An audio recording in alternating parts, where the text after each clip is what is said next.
আমেরিকার আকাশপথে কি বড় ধরনের বিপর্যয় নামতে যাচ্ছে? হোমল্যান্ড সিকিউরিটি সেক্রেটারি মার্কোয়েন মুলিনের সাম্প্রতিক একটি হুমকি এখন talk of the town. New York সহ আমেরিকার প্রধান শহরগুলোতে আন্তর্জাতিক ফ্লাইট আসা বন্ধ করে দেওয়ার পরিকল্পনা করছে বাইডেন পরবর্তী এই প্রশাসন।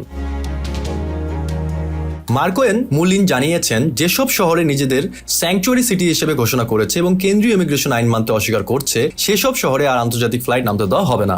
তার মতে, যদি স্থানীয় ডেমোক্রেট নেতারা ইমিগ্রেশন আইন বাস্তবায়নে ফেডারেল সরকারকে সহযোগিতা না করেন, তবে সেই শহরগুলোতে কাস্টমস এবং বর্ডার পেট্রোল কর্মকর্তাদের রাখার কোনো প্রয়োজন নেই।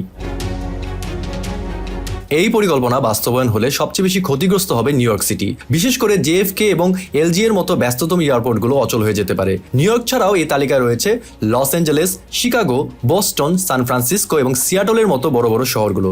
মূলত ইমিগ্রেশন কর্মকর্তাদের এসব এয়ারপোর্ট থেকে সরিয়ে নেওয়াই হলো মুলিনের প্রধান অস্ত্র। যদি সত্যিই কাস্টমস কর্মকর্তাদের সরিয়ে নেওয়া হয়, তবে আন্তর্জাতিক ফ্লাইটগুলো এসব এয়ারপোর্টে ল্যান্ড করতে পারবে না, যা পুরো বিশ্ব জুড়ে বিমান চলাচলে বিশৃঙ্খলা সৃষ্টি করবে।